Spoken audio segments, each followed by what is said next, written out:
Hi hello good morning सगळ्यांना दसऱ्याच्या खूप खूप शुभेच्छा. तर इथे मी पुरणपोळीचा स्वयंपाक करत होते. मला करायची होती कटाची आमटी, म्हणून मी एक मिक्सरचं भांडं घेतलं. त्याच्यामध्ये लसूण, खोबरं, जिरे, कोथिंबीर टाकून मिक्सरला बारीक करून घेतलं.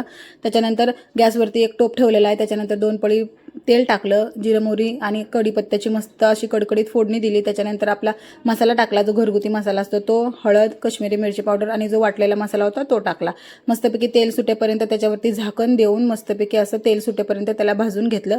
त्याच्यानंतर त्याच्यामध्ये जी आपली येळवणीचं जे पाणी काढलेलं असतं ना ते टाकलं त्याच्यामध्ये आणि मस्तपैकी एक उकळी काढून घेतली. त्याच्यामध्ये चवीपुरतं मीठ पण टाकलं आणि मस्तपैकी असा कट येऊन दिला आमटीला. आणि त्याच्यानंतर इथे बघू शकता तुम्ही, मस्त अशी आमटी आपली रेडी झालेली आहे. एका साईडला माझ्या पोळ्या पण होत होत्या आणि आज माझं पुरण खूप छान झालेलं. पोळ्या पण खूप मस्त अशा टम्म फुगलेल्या.